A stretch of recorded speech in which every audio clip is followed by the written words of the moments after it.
A few months ago, the Nobel Prize in Physics was awarded to two teams of astronomers for a discovery that has been hailed as one of the most important astronomical observations ever.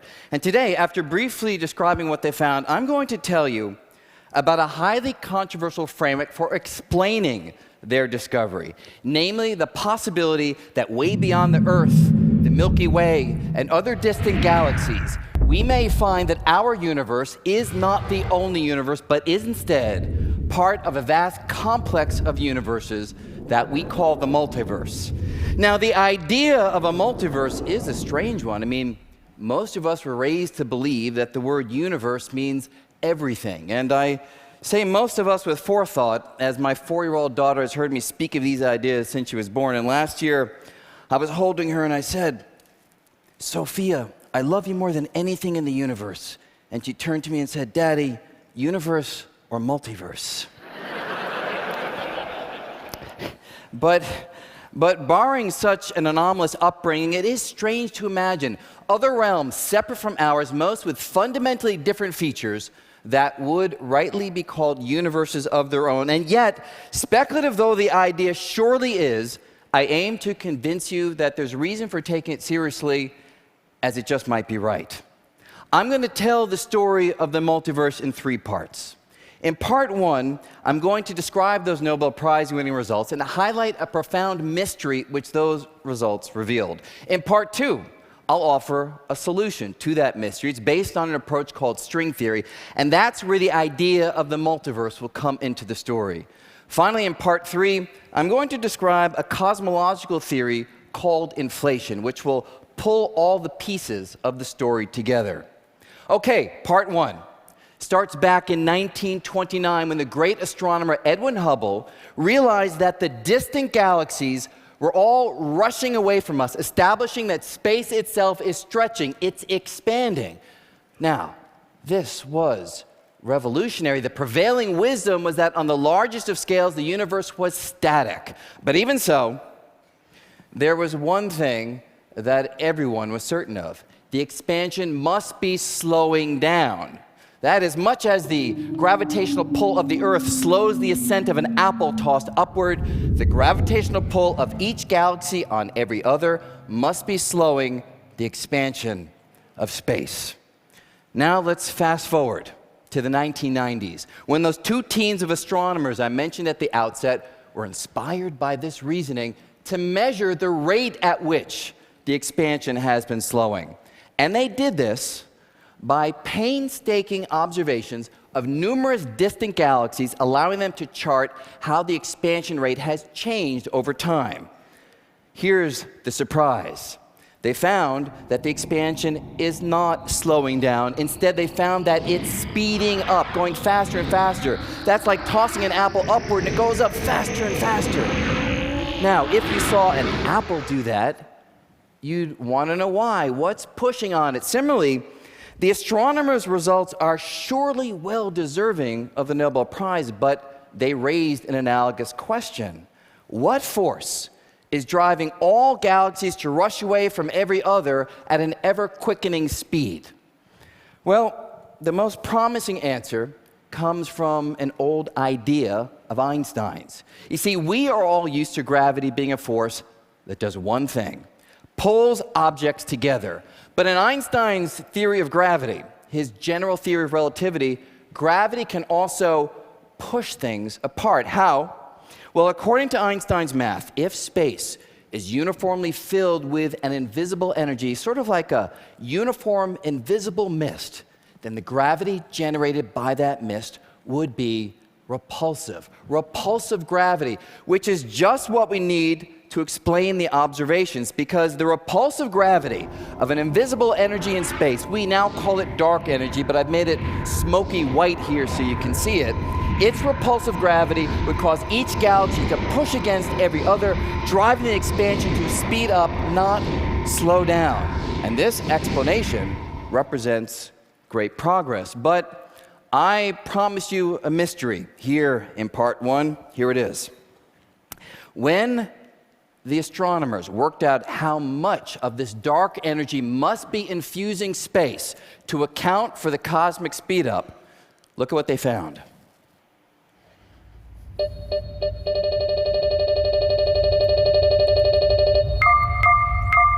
This number is small. Expressed in the relevant units, it is spectacularly small. And the mystery is to explain this peculiar number. We want this number to emerge from the laws of physics, but so far, no one has found a way to do that.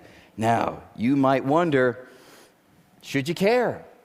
Maybe explaining this number is just a technical issue, a technical detail of interest to experts, but of no relevance to anybody else. Well, it surely is a technical detail, but some details really matter. Some details provide windows into uncharted realms of reality, and this peculiar number may be doing just that, as the only approach that so far made headway to explain it invokes the possibility of other universes, an idea that naturally emerges from string theory, which takes me to part 2, string theory. So hold the mystery of the dark energy in the back of your mind as I now go on to tell you 3 key things about string theory. First off, what is it? Well, it's an approach to realize Einstein's dream of a unified theory of physics, a single overarching framework that would be able to describe all the forces at work in the universe. And the central idea of string theory is quite straightforward. It says that if you examine any piece of matter ever more finely, at first you'll find molecules, and then you'll find atoms and subatomic particles. But the theory says that if you could probe smaller, much smaller than we can with existing technology, you'd find something else inside these particles. A little tiny vibrating filament of energy, a little tiny vibrating string. And just like the strings on a violin, they can vibrate in different patterns, producing different musical notes. These little fundamental strings, when they vibrate in different patterns, they produce different kinds of particles. So electrons, quarks, neutrinos, photons, all other particles would be united into a single framework as they would all arise from vibrating strings. It's a compelling picture, a kind of cosmic symphony where all the richness that we see in the world around us emerges from the music that these little tiny strings can play. But there's a cost to this elegant unification, because years of research have shown that the math of string theory doesn't quite work. It has internal inconsistencies unless we allow for something wholly unfamiliar: extra dimensions of space. That is, we all know about the usual 3 dimensions of space, and you can think about those as height, width, and depth. But string theory says that on fantastically small scales, there are additional dimensions crumpled to a tiny size, so small that we have not detected them. But even though the dimensions are hidden, they would have an impact on things that we can observe, because the shape of the extra dimensions constrains how the strings can vibrate. And in string theory, vibration determines everything. So particle masses, the strengths of forces, and most importantly, the amount of dark energy would be determined by the shape of the extra dimensions. So if we knew the shape of the extra dimensions, we should be able to calculate these features, calculate the amount of dark energy. The challenge is, we don't know the shape of the extra dimensions. All we have is a list of candidate shapes allowed by the math. Now, when these ideas were first developed, there were only about 5 different candidate shapes, so you can imagine analyzing them one by one to determine if any yield the physical features we observe. But over time, the list grew as researchers found other candidate shapes. From 5, the number grew into the hundreds and then the thousands. A large but still manageable collection to analyze, since after all, graduate students need something to do. But then the list continued to grow into the millions and the billions, until today, the list of candidate shapes has soared to about 10 to the 500. So, what to do? Well, some researchers lost heart, concluding that with so many candidate shapes for the extra dimensions, each giving rise to different physical features, string theory would never make definitive testable predictions. But others turn this issue on its head, taking us to the possibility of a multiverse. Here's the idea. Maybe each of these shapes is on an equal footing with every other. Each is as real as every other in the sense that there are many universes, each with a different shape for the extra dimensions. And this radical proposal has a profound impact on this mystery, the amount of dark energy revealed by the Nobel Prize-winning results, because you see, if there are other universes, and if those universes each have, say, a different shape for the extra dimensions, then the physical features of each universe will be different, and in particular, the amount of dark energy in each universe will be different, which means that the mystery of explaining the amount of dark energy we've now measured would take on a wholly different character. In this context, the laws of physics can't explain one number for the dark energy because there isn't just one number. There are many numbers, which means we have been asking the wrong question. Instead, the right question to ask is, why do we humans find ourselves in a universe with the particular amount of dark energy we've measured instead of any of the other possibilities that are out there?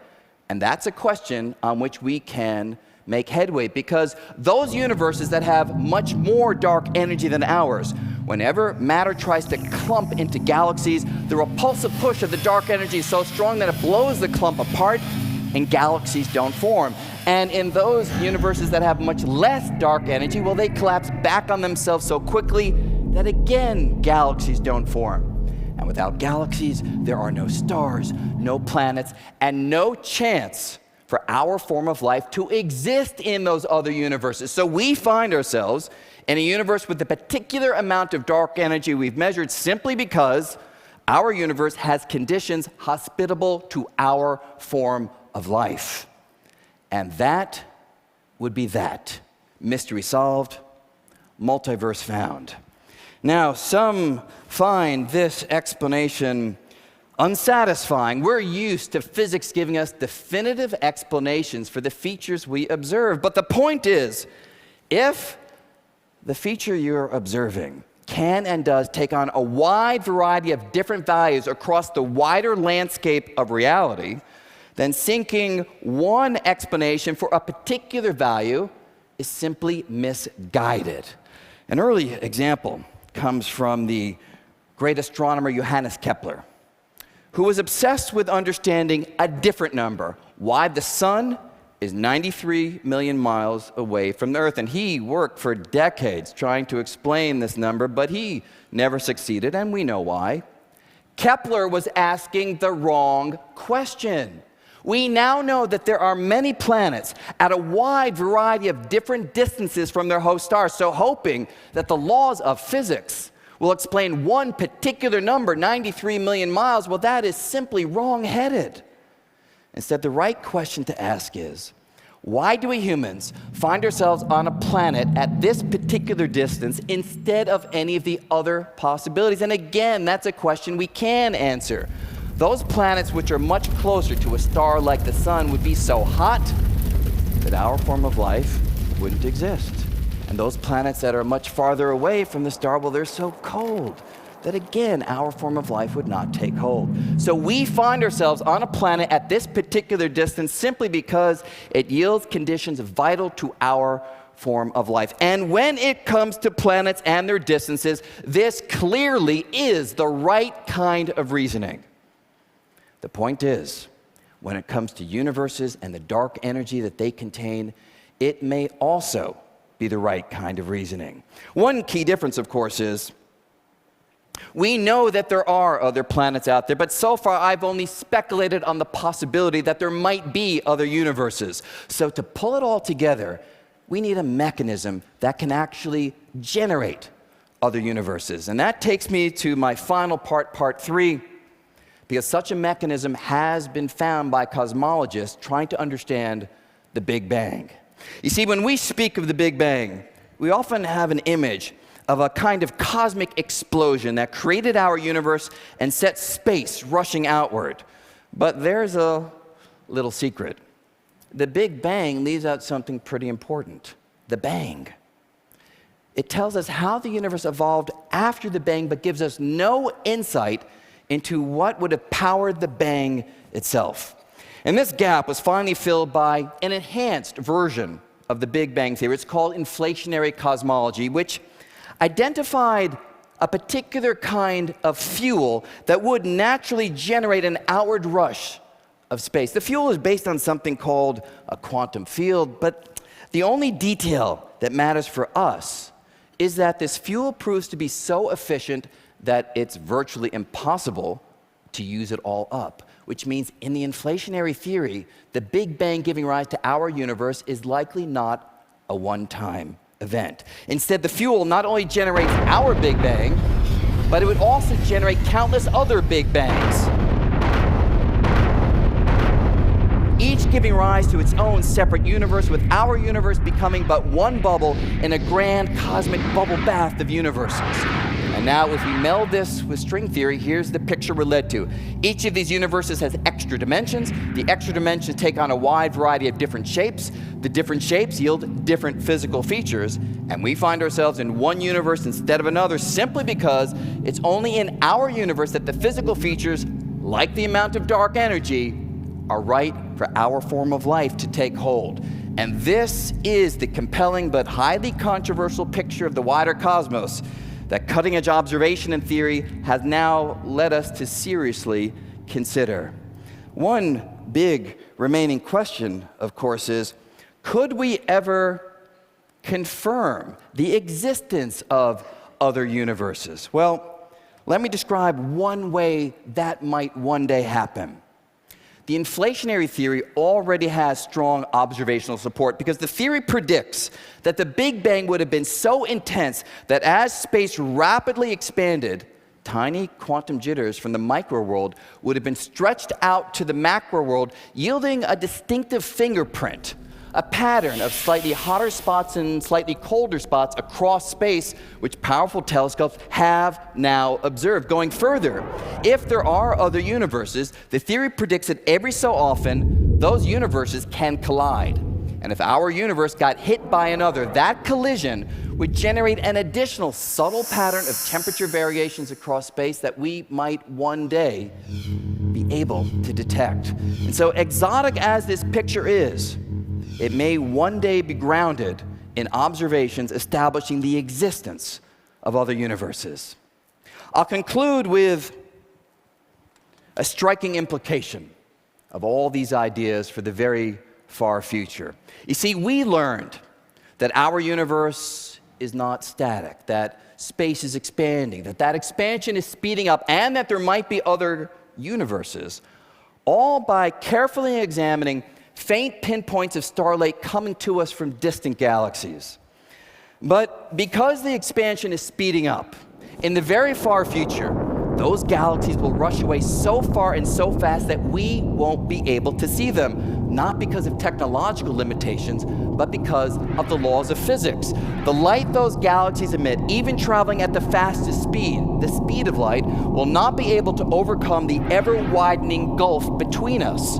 So astronomers in the far future, looking out into deep space, will see nothing but an endless stretch of static, inky, black stillness.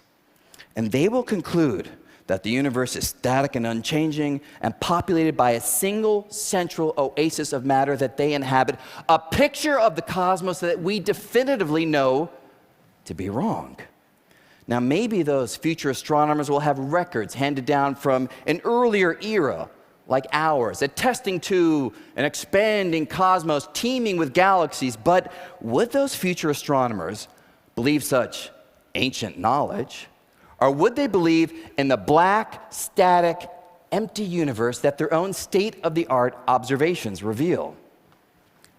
I suspect the latter, which means that we are living through a remarkably privileged era when certain deep truths about the cosmos are still within reach of the human spirit of exploration. It appears that it may not always be that way, because today's astronomers, by turning powerful telescopes to the sky, have captured a handful of starkly informative photons, a kind of cosmic telegram, billions of years in transit, and the message echoing across the ages is clear. Sometimes Nature guards her secrets with the unbreakable grip of physical law. Sometimes, the true nature of reality beckons from just beyond the horizon. Thank you very much. Brian, thank you. The range of ideas you've just spoken about are dizzying, exhilarating, incredible. How do you think of where cosmology is now in a sort of historical side? Are we in the middle of something unusual historically, in your opinion? Well, it's hard to say. When we learn that astronomers of the far future may not have enough information to figure things out, the natural question is, maybe we're already in that position, and certain deep, critical features of the universe already have escaped our ability to understand because of how cosmology evolves. So from that perspective, maybe we will always be asking questions and never be able to fully answer them.